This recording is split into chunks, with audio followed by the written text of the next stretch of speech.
மயிலாடுதுறை மாவட்டம் சீர்காழி தாலுகா அலுவலகத்தில் வருவாய் தீர்வாயம் எனப்படும் ஜமாபந்தி நிகழ்ச்சி நடைபெற்றது.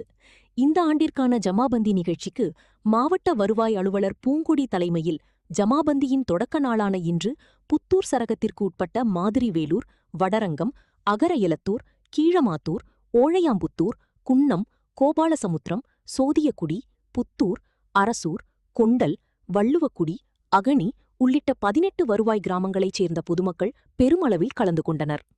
பொதுமக்கள் தங்களது கோரிக்கைகளான புதிய குடும்ப அட்டை வேண்டுதல், குடும்ப அட்டையில் பெயர் சேர்த்தல் மற்றும் நீக்குதல், இலவச வீட்டுமனை பட்டா மற்றும் பட்டா மாறுதல், திருமண உதவித்தொகை, கல்வி உதவித்தொகை, மாற்றுத்திறனாளிகள் உதவித்தொகை, இருப்பிடச் சான்று, ஜாதிச் சான்று, வருமானச் சான்று உள்ளிட்ட பல்வேறு சான்றிதழ்கள் கோரி விண்ணப்பங்களை அதிகாரிகளிடம் நேரில் வழங்கினர்.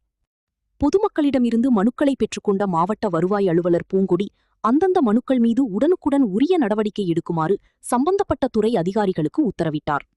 இந்த நிகழ்ச்சியில் சீர்காழி தாசில்தார் ராஜரத்னம், தனி தாசில்தார்கள் சபிதா தேவி, சண்முகம், துணை தாசில்தார்கள் பாபு, ரகு, கணேசன் மற்றும் கிராம நிர்வாக அலுவலர்கள் குபேந்திரன், வீரபாண்டியன், ராதாகிருஷ்ணன், குணசெல்வன் உள்ளிட்ட அனைத்து அரசு துறைகளைச் சேர்ந்த அதிகாரிகள், கிராம உதவியாளர்கள் மற்றும் பொதுமக்கள் என ஏராளமானோர் கலந்து கொண்டனர்.